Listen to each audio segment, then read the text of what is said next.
Hello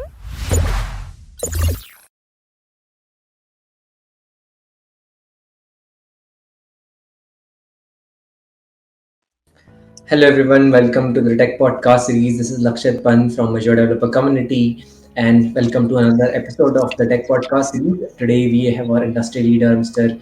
Raghu sir, who is a director of ISACA, right, an international professional association focused on IT governance. And today he's also a co-founder and director of Versatilist Consulting India. So we'll be having a discussion around governance, about IT industry, about generative AI, and a lot more aspects. Just to kick off this podcast series, I'll quickly request Raghu sir if you could introduce yourself first. Sure. Thank you, Lakshit. Always a pleasure to connect with professionals and others who are interested in the progress of technology, especially its governance. So I'm looking forward to our conversation, and I hope we're able to share something interesting to your audience. Thank you. Sure.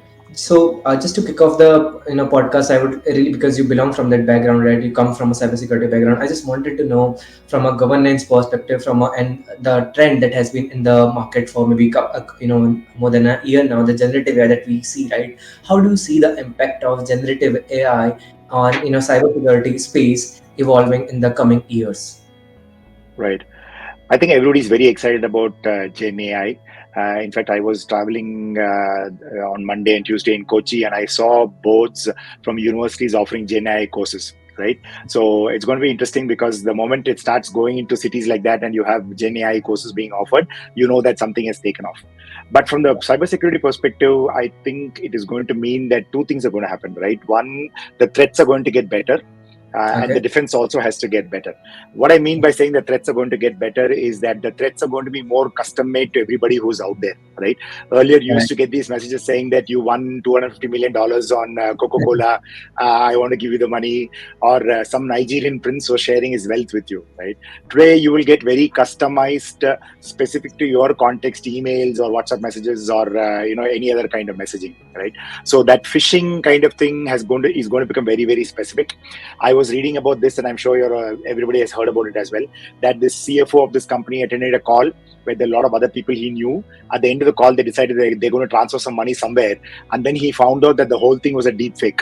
Right, I mean, the whole setup of the call and everything was done deepfake. The people attending were deepfake. They were all just images, and the voice and everything has been made to match. And apparently, the transfer was for a few $1 million. So this is the world that we're looking at, right? Cybersecurity is going to become very interesting because AI is getting infused into everything. It is becoming a utility, which means that you can get it in any format you want. So on the threat side, it's going to get very interesting because you'll have all kinds of threats coming up. On the defense side also, I think AI is slowly being integrated into all kinds of technologies, right? And I think that's going to be the leverage that we are going to get as the good people, so to speak, in terms of what you can do. Because Right. AI has the capability to understand patterns. Eventually, it is about pattern recognition, right? I mean, you have so much data coming in that as a human being sitting in front of a console, it's going to be very difficult for you to figure out what's going on and how to respond to it, whether it's an actual threat or it's a false positive, that kind of stuff. But AI, because it's able to one, understand patterns from multiple sources, and two, also able to apply that learning irrespective of whether a human is watching it or not, is going to become better at defense. So it's only a matter of time. Obviously, there'll be a little bit of lag because the good people take some time to adopt some of these technologies, whereas the so-called bad actors are very quick at getting into it. But I think it's going to Absolutely. be a sea change. Yeah, and definitely. And I just wanted to know, like, in your opinion, what do you think, like, from from an ethical consideration perspective, right? That organizations should take, because when we say about, because at present that we see, right, every organization want to implement AI somehow, right? I don't know why this craze is going in the market, but yeah, it's there. Obviously, every organization, especially every product organization, wants to induce AI in their product somehow, right? Even though there Right. is no need of it, but still, I just wanted to know, in your opinion, what are the ethical consideration that these organizations should keep in mind, when deploying AI solutions? Sure. As part of ISACA's surveys, we did something called the AI Pulse Poll recently, at the end of last year, early this year. And we found that nearly 30% or so of organizations within Asia, for example, lack any kind of policy around AI. So we want to deploy the product, we want to buy that as a solution, we want to integrate it into everything that we're using, but we don't have a policy around what governs it. right? So we don't know what we are getting into, but we want to get into it. This is like deciding that I'm going to drive from Bangalore to somewhere else without knowing which direction I have to go, right? So I think it gives you a lot of risks. The biggest one I would think is the way things are being structured in AI is going to be bias. Right, the data that is being used to build the AI, that is used to train the AI, can carry a lot of bias from the real world, which, if you're Right. not very cautious, can actually impact what you as an enterprise are doing and what you as an enterprise are offering to your customers. In fact, the EU AI law, for example, calls this out very specifically, saying that please be very cautious of the bias that can creep into it. Right, and there are many examples of this. Leading online retailer found out that the AI product that they were using for screening resumes was written by a group of people who were coming from a certain set of universities, right? So it did Yeah. not consider anybody else coming from any other type of university, number one. And the bigger challenge was it did not consider women at all. And they Right. were using a proxy for sports. And since some of these women did not play those sports, it was actually excluding that audience, right? So there can be a lot of bias that we have in real life that, if you're not careful, can come into the tool that you're buying or the product that you're using, things like that. The second challenge, and I think this is going to be very critical for us to grapple with, is going to be privacy, because Okay. AI allows you to capture any kind of data, from all kinds of sources. It is going to be very easy for privacy violations to happen, right? And today, the one of the biggest businesses is being able to supply the data. Everybody is Right. a data aggregator. Everybody is able to get all kinds of data and then give it to you in whatever way you want, right? So Right. whatever audience you're looking at, whatever demographic you're looking at, you can find data for that. So if you're not very Right. careful, I think privacy challenges can become a big issue. Then, of course, there can be a lot of challenges in terms of the product itself. So I'm using a tool for making a decision on, let's say, a credit card application, right? If I'm not cautious, what can happen is that I will not be able to explain the outcome. I don't know why the AI is taking a certain decision and what it means in terms of human terms. Now, if you look at it as some kind of a bell curve, the problem is not going to be when things are okay, right? The decisions are given in favor of the applicant. Problems are going to come in only when decisions are taken towards the tail end, right? Because things can go wrong in terms of why the decision has been given against somebody and how do you explain it and what's the reason and things like that. I think these are at least three things that stand out to me that become very important for people to consider. Because now we have already talked about the you have already explained about the challenges, right? Because but alongside, I also believe there are a lot more opportunities that AI has opened for any organization to explore and leverage, maybe, or expand their, a forte of the audience they cater, right? So what are the key opportunities that are associated with implementing these LLMs or in the organization from a AI standpoint? I think the biggest advantage is going to be that you can don't have to worry about whether you're going to have a human for doing something or not, right? I mean, take a support center. You're only going to work during normal business hours, or somebody is going to be there at the end of it to be able to respond to a query. Today, with a lot of the large language models, you can actually generate whatever query you want, and it doesn't get limited by whether you have the proper content management systems, for example, right? There is a help desk. They responded to a certain set of queries. Now, those queries need to get translated into some kind of a knowledge base and then translate it to somebody else, right? That limitation will not exist. All you need now is the AI tool to be there. It is going to scan everything that is there, pick up all the data, and point you to what you want. So I think those kinds of solutions are going to become very easy, because the other thing that we need to recognize is that a large language model is just the tip of the iceberg, right? LLMs are just part of the story. There are a lot of things where you can generate a lot of video content, you can generate a lot of audio content. For example, you can customize learning options, right? If my learning style is a certain way, or I have learning of a certain speed, then the AI can be custom made to me, right? If I have a certain query where I can go to a FAQ kind of thing, or I'll talk to a human being and get a response, I can probably build a AI chatbot kind of thing that is going to be there with me throughout the customer journey and then give me whatever output I want. So, I mean, it's a matter of, the universe out there. The other thing I think that's going to be crucial is that it is going to enable a lot of customization.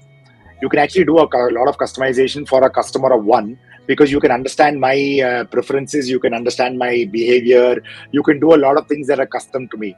And today, a lot of the OTT platforms are leveraging this, right? You pick Right. your any platform that you want, they're able to give you the recommendation for a book or a TV series or anything that is so custom to you, right? So I think Right. that's going to be the biggest advantage for any enterprise. And going back to your earlier question, that is one of the reasons why enterprises want to adopt it as well, because it helps you explore that additional segment of the market. Right, right. So now, if we move, if the so I just wanted to take the podcast to the more of a organization perspective. So I saw the organization, right? How has been your involvement with ISACA influenced your career in terms of information security and IT governance? And for our audience who might not know about the ISACA organization, can you please introduce your ISACA as an organization first? Sure. So I've been a member of ISACA for over 20 years now. And it all started with a little advertisement in one of the newspapers in Bangalore, which said that a group of professionals are meeting somewhere.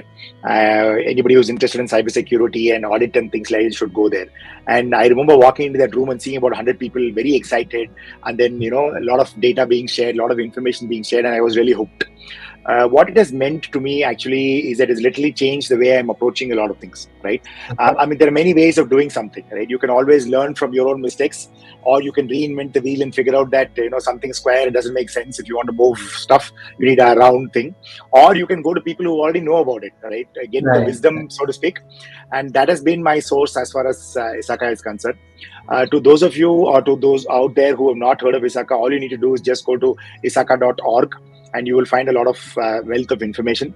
It is very easy to become an ISACA member. Right now, ISACA is also having an offer where you can become a member at the 15% discount. So that's an added advantage. And the advantage from being a member comes from multiple perspectives, right? One is, of course, you get access to a group of like-minded professionals, both local and international. And I think that makes a big difference, right? You can see something happening locally, but you can also see that a lot of best practices, a lot of knowledge is also evolving at a global level, which you can trickle down to whatever you're doing personally. The second advantage is, of course, that you have access to a lot of ISACA outputs, audit guidelines, cybersecurity standards, work products, things like that, which you can actually leverage for what you're doing on a daily basis. Right. In fact, one of the recommendations we used to have initially when I became a cybersecurity professional was please learn how to Google correctly, because if you're able to Google, you will be able to find whatever information you are looking for, right? And that has evolved now, where I generally go and look at the ISACA website and do they have something for this, and usually you will find it, right? So I mean, it's a great opportunity to learn and keep abreast of whatever is going on in the industry. I believe that's what I resonate with you with when you said about googling, right? Because exploring the internet, the best thing you can ever learn, that's the best skill. And in fact, when I was in my freshman year of college, I saw one of my fellow mate. He was so good at finding the free stuff and everything, right? So I used to always wonder how he's doing it. So he told me, like, you should be better at Google. Now I have in my resume, I have a specific skill googling written on my resume, right? So that's the best skill to find out and look out for. Yeah. Because this is the whole known unknowns, unknown unknowns kind of stuff, right? So it's one thing to know you don't know what it is, but it's also important to know where to find it. And Right. for a lot of things that are in cybersecurity domain, ISACA can be that go-to resource that people can look for. The other thing Wow. that I really like of is that ISACA is actually present in about 200 plus countries, right? We have a chapter. There are about 12 chapters in India as well. So you Right. think of any city in India, we have a chapter there. It's easy for people to go and connect with members and things like that. That gives you a lot of relationship building and networking opportunities, which are very useful actually. Right. So now, how has been your experience? Because you are working as a as a consulting firm, right? How has your extensive global experience across various industries maybe shaped your approach to consulting or training services when it comes to versatilist? Sure. One of the things that we have realized is that each consulting opportunity is a opportunity to learn something, right? Because every time you go to a client, you're realizing that there is a certain technology background there. There are a certain group of people, there are certain processes, procedures, things like that. And then there's also the certain element of culture. So you can have two different banks, but there's a lot of difference in how each of them behaves and works because of the cultural element that is there. The other thing that we've also realized is that everybody wants to know what are the best practices. What can I do compared to my peers, right? Because especially in the context of some of the services that we offer, there's a lot of emphasis on regulation. because the regulatory requirements eventually will determine what you can do or cannot do. In fact, Okay. going back to AI and things like that, the rise of more regulation is going to be there, and that is going to determine what you can do or cannot do, right? So one of the things that we always do is try to look at the context within which something is being done, right? What kind of people are involved, what is their technology background. There is this whole idea of something called technology debt, right? When you have new technology and you have existing technology, there is always a delta between both. It is also not Okay. possible to simply overlay this new technology on the old one and say everything is okay, right? Today, if you see, one of the things that I'm seeing a lot is that there are a lot of AI products coming where there's actually a core AI solution in there, but there's only a wrapper on top. It's really not a AI product per se, This is right? one API So call maybe. yeah, exactly. Just an API call, and then you have an internal solution in there, which is given by one of the large AI service providers or tool providers, and then we call it an AI solution, right? So yeah, so I think that is the thing that we keep in mind. That you need to have a solution that is very specific to the organization that you're looking at. You can have global systems and standards and things like that, but it has to be locally implemented. Wow. Definitely when you mentioned about the, so many AI tools, I quickly remember, watching Product Hunt yesterday, right? I was giving a look on Product Hunt, and 70 to 80% of the product, that are coming into the product and now are AI products, right? That's a very big number to, predict. And most of them are, software products, that's very rare to see, but now it is what it is, Correct. right? Into AI revolution.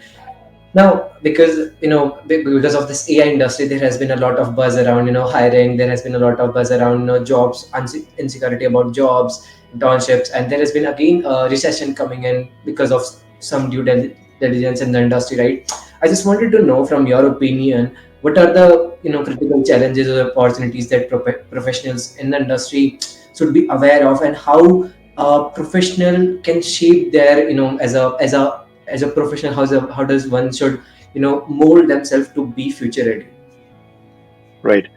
One of the things that even ISACA's polls have indicated, and a lot of other sources tell us, is that there is a very drastic need for training, right? Especially when it comes to AI, you need a lot of training in terms of people understanding what it is they're dealing with. Number one. Number two is understanding the risks, right? It doesn't matter whether you're in the board of directors of the organization, or you're in the C-suite, or you're a manager, or you're a frontline employee. Everybody needs to understand what this AI means, right? So one of the simplest things that people can do is simply go and make sure that they get all kinds of training. Today, it's not just organizations like ISACA. There are a lot of other people who give you a lot of training. Who are, in fact, Reskill itself has a certain number of podcasts I've seen where you talk very well about a lot of the details of AI, right? So you need that understanding to be built in so that you know what you're dealing with. I always share this anecdote. Somebody called me up one day morning and said that, do you know anything about Hadoop? So I said, no, I don't know anything. I know what Hadoop is, but I don't know how to work with it. Then I asked him, why do you ask for it? So this is a company that is in the business of manufacturing garments, right? So they Right. make t-shirts and things like that. So he told me that his boss got a WhatsApp message saying that Hadoop is going to be the future of technology. And his boss asked him that, do you know Hadoop? You don't know Hadoop, then you're useless, right? So that's where we are evolving towards, right? I mean, people don't understand that it need not be driven by WhatsApp or something like that. It's actually core technology out there that drives what you're doing. That's one part of it. The second part of it is, I think, very important to keep abreast of what is going on, because as professionals, we are all very good at our specific domains.